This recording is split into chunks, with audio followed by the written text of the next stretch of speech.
ওই পাশের বস্তিতে ডায়াবেটি আছে না, হ্যাঁ কেন আমি আমার মায়ের এত কষ্ট সহ্য হইতেছে না। আমার মেঘলাতে ব্যথা উঠছে। তোমার নাতির তো কোনো সারা শব্দ নাই, কোনো কান্দাকাটি করতেছে না। পাশে তো মরা হয়েছে। এত রাত হয়ে গেল, কোথায় আছে কি করছে কিচ্ছু জানি না। আমি আমার সন্তানের কাছে যাব। কোন সন্তান দেখবা? যে সন্তান মারা গেছে সেই সন্তানের মুখ দেখবা। তুমি আমাকে মাফ করে দিও বাবা, একটাবার আমাকে মেঘলার সাথে দেখা করে দাও বাবা। আমার কি বলা হয়েছে না মাই হয়েছে? বলা হয়েছে। আর একটু কোলে নিতে মন চাইতেছে। এই দুই হাত দিয়ে আমাদের সন্তানকে আমি দাফন করে এসেছি। কোন সাহসে তুই আমার সন্তানের ধরছস? আমি কইছি বিশ্বাস করো অনেক, এই সন্তানের বাপ তুমি।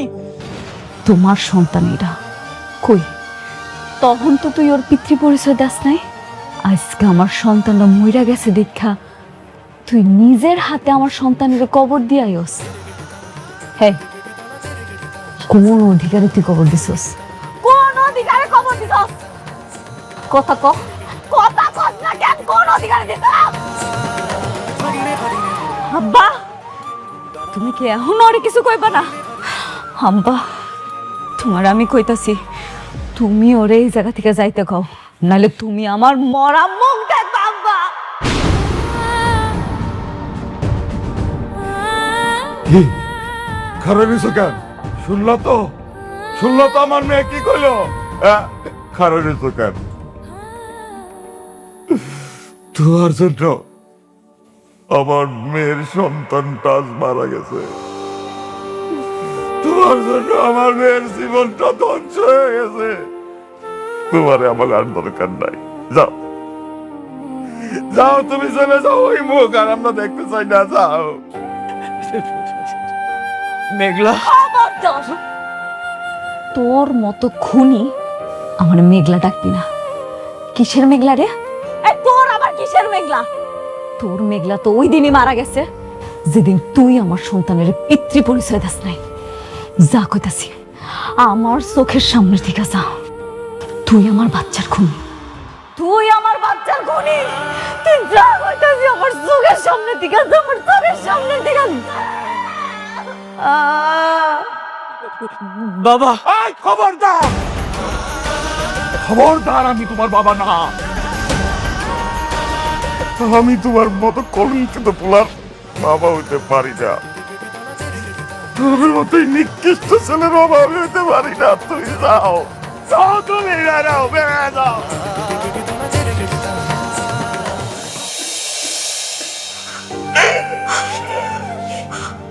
ওমা, একটু বিশ্রাম নে। ডাক্তার তোর বিশ্রাম নিতে কইছে। আল্লাহ তোর সন্তান দিয়েও খাইরা নিছে। আমাকেও তো কষ্ট হইতেছে, কিন্তু কিছু তো করার নাই রে মা। আমার আসপুত্র, আমার আসপুত্র আইনা দাও। মা তো আমি জানি না, আমার আসপুত্র আমার রোগের আসপুত্র, আমার মারে। আমার শখের আসপুত্র আইনা দাও। আমার আসপুত্র আইনা দাও। আমার আসপুত্র আমার গলায়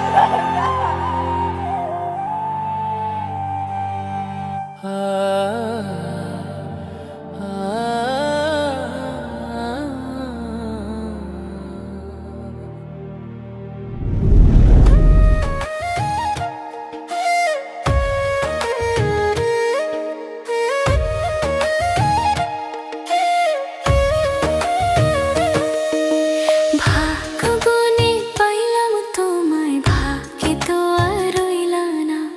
দুঃখে আমার বুক ভেসে যায়, সুখের দেখা হইল না। তবু আমি তোমার আশায় কাঁদি দিবারাত সুখে থেকো, ভালো থেকো গরি ঘরের রাজপুত্রে। ও সুখে থেকো, ভালো থেকো গরি ঘরের রাজপুত্রে।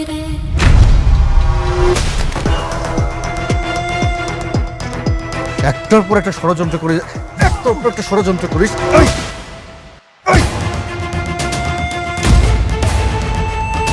এই লজ্জা করে না? লজ্জা করে না? লজ্জা করে না? হ্যাঁ, মানুষ হয়ে এরকম অমানুষের মতো কাজ করতে লজ্জা লাগে না তোর? হ্যাঁ, লজ্জা লাগে না? আজকে তোরে দেখাবো আইন যে কত কঠিন সেটা এখন টের পাবি হাড়ে হাড়ে।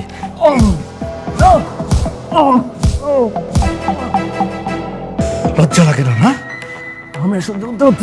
সহ্য করতে পারতেছিস না? না সহ্য করতে পারতেছিস না?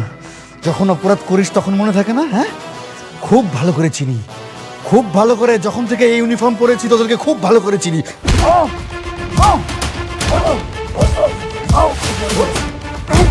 এতক্ষণ লাগে উঠতে? ওঠ, দেখা আবার বলে মাইরেন না, আবার বলে মাইরেন না। হ্যাঁ, ওর গায়ে আর হাত দিবেন না অফিসার।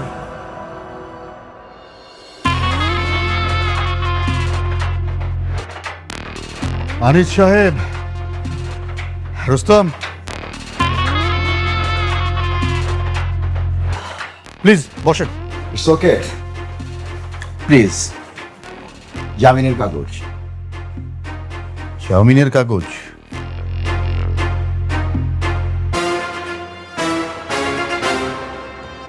আপনাদের জন্য কোনো অপরাধীকে আমরা ঠিকমতো শাস্তিও দিতে পারি না। আমরা কষ্ট করে অ্যারেস্ট করে নিয়ে আসব, আর আপনারা মুহূর্তের মধ্যে জামিন করিয়ে নিয়ে যাবেন। মাসের পর মাস, বছরের পর বছর সেই মামলাটা ঝুলতে থাকবে। রাতুল নির্দোষ, ওকে ছেড়ে দিন তাড়াতাড়ি। আপনারা আমাকে ছাড়াতে আসছেন কেন?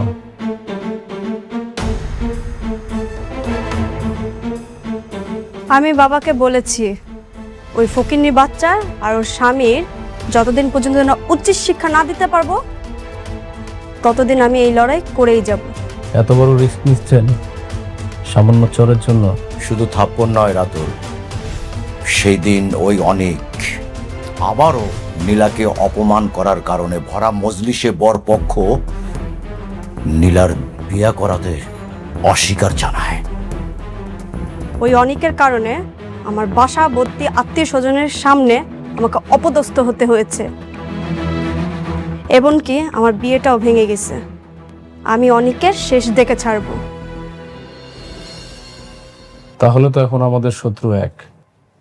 হ্যাঁ, ঠিক আছে, চলেন। থানার মধ্যে এসব আলাপ করা ঠিক না। অফিসার, আকবর, বের করে দাও।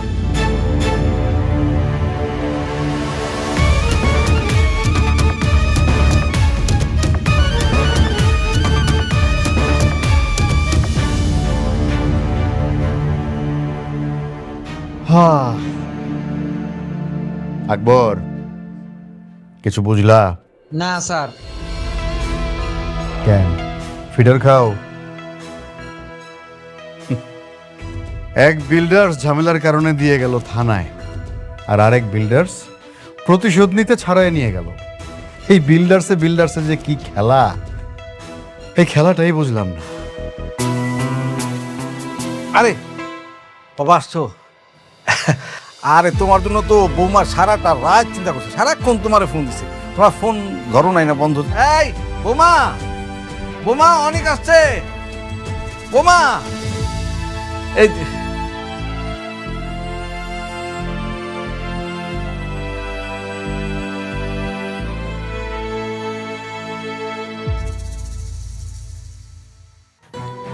সারা রাত তোমার জন্য অপেক্ষা করেছি অনেক, একটা ফোন পর্যন্ত দিলে না। মেঘলার কাছে গিয়ে কি তোমার এই অসুস্থ স্ত্রীর কথা একবারও মনে পড়েনি?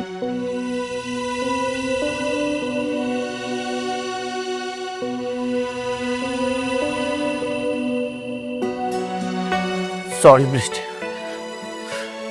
আমি আসলে এমন একটা পরিস্থিতিতে আছি, এই ধন সম্পত্তি সবকিছু আমার কাছে বিষ মনে হচ্ছে। মানে মেঘলার কাছে গিয়ে এখন আমি তোমার কাছে বিষ হয়ে গেলাম? দেখো বৃষ্টি, আমি এখানে তোমার সাথে ঝগড়া করার জন্য আসিনি, আমি একটা চূড়ান্ত সিদ্ধান্ত জানাতে এসেছি। সব শুনবো, আগে ফ্রেশ হয়ে কিছু খেয়ে নাও, তারপর সবকিছু বলো। উঠো। আমি আর এই বাসায় থাকবো না, আমি এই বাসা ছেড়ে চলে যাব।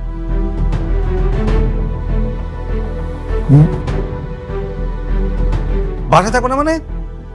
কি যাতা বলতেছো এইসব? মাথা ঠিক আছে তোমার? বোঝেন না আঙ্কেল, এখন তোর সন্তান হয়েছে, প্রথম স্ত্রী আছে, এখন কি আমার মতো বন্ধা মেয়ের কাছে ওর মন টিকবে? অনেক বাবা, এটা কিন্তু তুমি ঠিক করতেছো না। বড় বউরে পাইয়া ছোট বউরে তুমি রাস্তায় ফেলা দিতেছো। এখন তো ওর স্বপ্ন পূরণ হয়েছে, ওর সন্তান হয়েছে, এখন আর বৃষ্টিকে দিয়ে কি করবে? এখন তো মেঘলার অগাধ টাকা, আবার সন্তানও হলো। আমি তো তোমাকে কখনো বাবা ডাক শোনাতে পারবো না, তুমি তো চলে যাবেই, এটা তো স্বাভাবিক ব্যাপার। চুপ কর বৃষ্টি। তোমরা সবসময় নিজেদের স্বার্থটাই দেখেছো। তোমরা কি জানো আমার সন্তানটা মারা গেছে?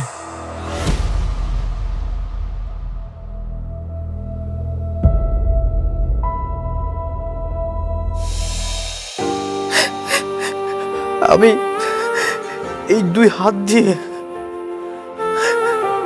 আমার সন্তানকে আমি দাফন করে এসেছি। কি কি বললে তুমি? সন্তান মারা গেছে মানে? হ্যাঁ, মেঘলা অনেক হাসপাতালে গিয়েছিল, কিন্তু গর্ভের সন্তানের পরিচয় না থাকায় একটা হাসপাতালও ভর্তি নেয়নি। শেষমেশ অ্যাম্বুলেন্সের ভিতরে ডেলিভারির সময় সন্তানটা ছটফট করতে করতে মারা গেছে। সরি অনিক, আমি জানতাম না। এই সব কিছুর জন্য আমি দায়ী। আমি আমার সন্তানকে খুন করেছি।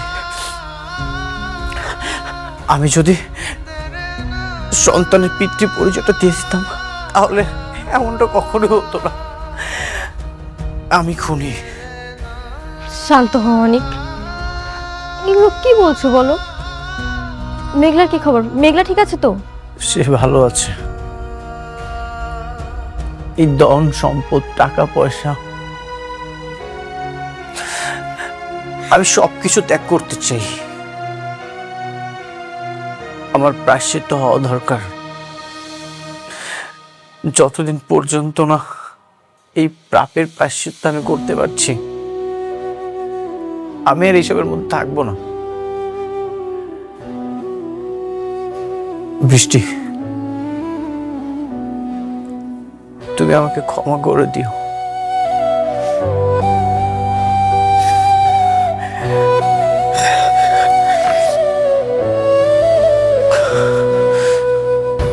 অনিক, অনিক যেও না অনিক, অনিক।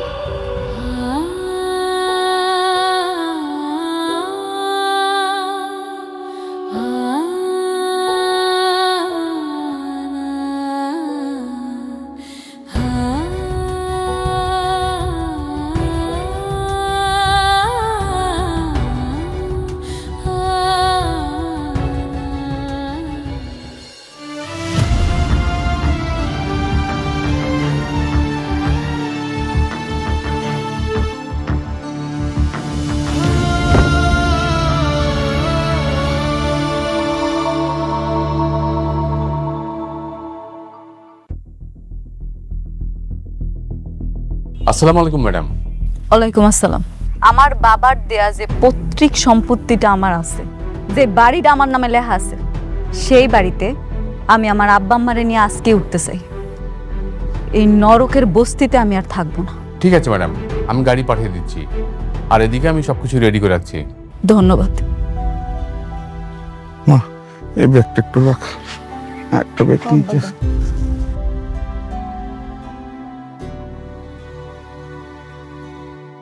দে, কই? জব্বার চাচা, করিম চাচা, আপনারা সবসময় আমাকে আগলায় রাখছেন, বিপদে আপদে সবসময় পাশে ছিলেন। আপনাকে ঋণ কোনোদিন শোধ করার মতো না। তাই এতদিনে আমি এটা বুঝতে পারছি দুনিয়াতে টাকার মূল্যটা কত বেশি। আমি আমার সন্তানটা হারানোর পর এটা হাড়ে হাড়ে টের পাইছি। সেজন্য এখন আব্বা আম্মারে লয়ে আমি আমার বাড়িতে যাইতেছি। আপনারা আমাকে জন্য দোয়া করবেন। মেঘলা ভুইলা যাইস না, তোর যখন মন চাইবো তুই আয়া পড়বি বস্তিতে আমিও দেখতে। চিন্তা করিস না, অবশ্যই আসবো। আমি কথা দিয়া যাইতেছি, আমি আপনাকে ভুলবো না, আপনাকে বিপদে আপদে সবসময় পাশে থাকবো। তাই আমার এখন যাইতে হইব। আমি আমার আব্বা আম্মারে লইয়া আমার নিজের বাড়িতে থাকবো। গাড়ি চলে আসছে, আম্মা চল। আব্বা চল মা।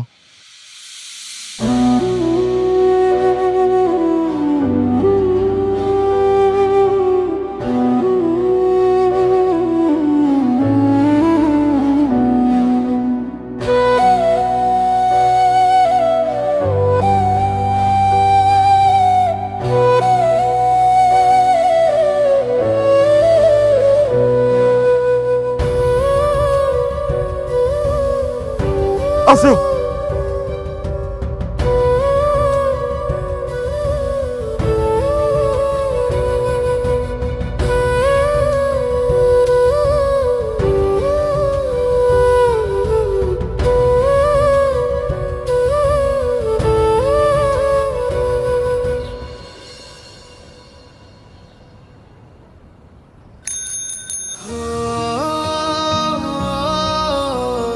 মেঘলা, আমি তোমার কাছে আসতেছি।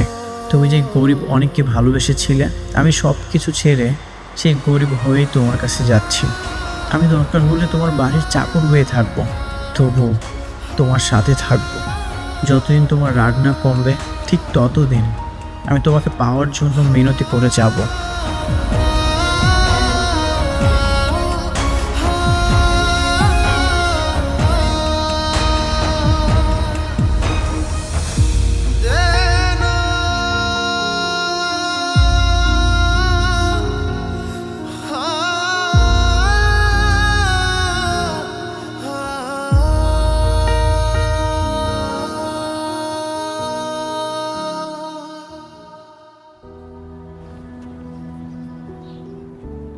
মেঘলা, আমি সব কিছু ছেড়ে তোমার কাছে চলে আসছি।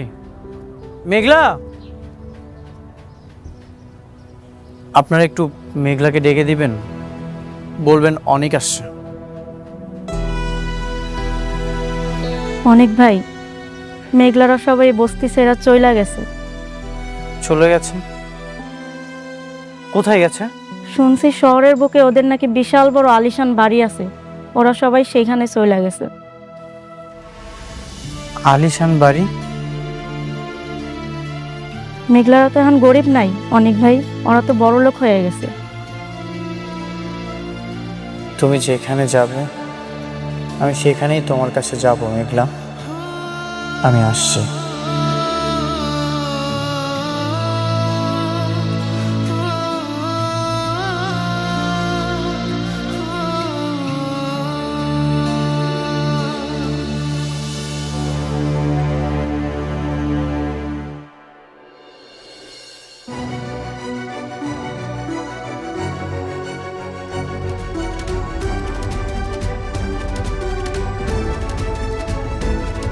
ও আল্লাহ গো, এইটা তো দেখি রাজপ্রাসাদ।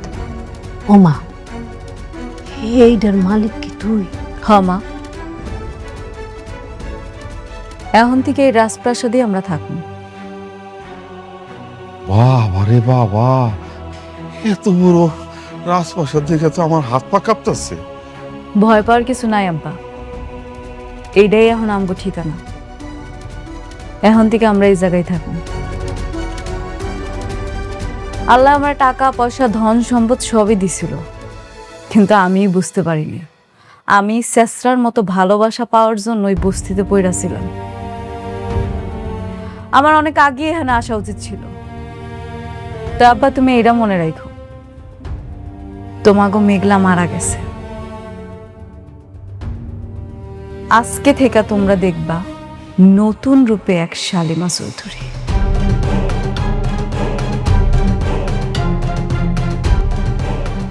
উপস্থিত সবাই, আজকের এই দিনটা আমার খুবই আনন্দের। আজকে মনে হলো আমি খুব সাকসেস। আমার এই বিজনেসে যুক্ত হওয়া, নতুন করে সবকিছু শুরু করা, এসব কিছু হয়েছে আমার কাছের একটা বন্ধু বৃষ্টির জন্য। বৃষ্টির জন্যই আমি এসবি বিল্ডার্সটা রান করতে পেরেছি। তা আমি আমার বিজনেসটা বৃষ্টিকে দিয়ে উদ্বোধন করতে চাই। বৃষ্টি, কেকটা কাটো, আসো ধরো।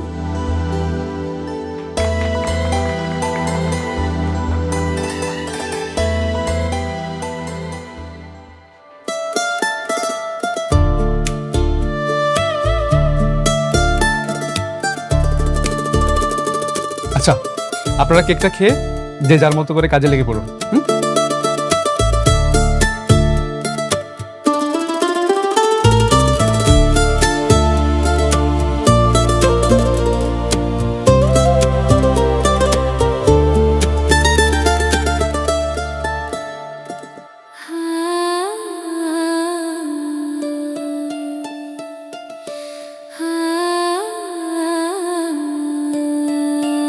তোমার এই অনুপ্রেরণা আমাকে আজ এত দূর পর্যন্ত নিয়ে এসেছে। তোমাকে ছাড়া আমি কখনো এত দূর পর্যন্ত আসতে পারতাম না। তুমি যদি আজকে না আসতে, আমার সত্যি খুব খারাপ লাগতো। আমি চাই তুমি আরো বড় হও সাব্বির। টাকা পয়সা ধন সম্পদ সব কিছু তোমার হোক, আর সব সময় খুশি থাকো। আমি চাই তুমি এভাবে সারা জীবন আমার পাশে থাকো। তুমি যদি এভাবে সারা জীবন আমার পাশে থাকো, তাহলে আমি আমার সব স্বপ্ন পূরণ করতে পারবো।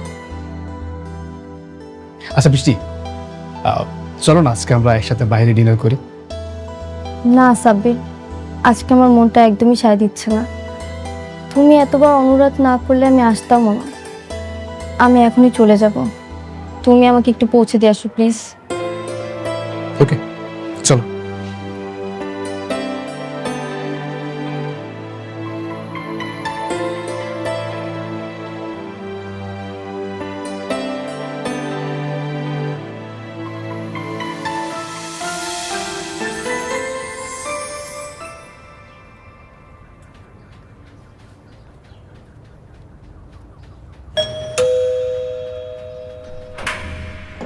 কাকে চাই? আমি মেঘলার সাথে দেখা করতে চাই। মেঘলা? মেঘলাকে? এই নামে তো কেউ এখানে থাকে না। আমি জানি মেঘলা এখানেই থাকে, ওর সাথে আমি একটু কথা বলতে চাই। আরে ভাই, বললাম তো এই নামে কেউ এখানে নেই। এটা হলো সালিমা গ্রুপের মালিকের বাড়ি। হ্যাঁ, আমি তার সাথে দেখা করতে এসেছি। ম্যাডামের অনুমতি ছাড়া ভিতরে ঢোকা যাবে না। দেখা যদি করতে হয় অফিসে গিয়ে করেন, যান। আমি তার সাথে দেখা করতে চাই, আমি তার সাথে কথা বলতে চাই।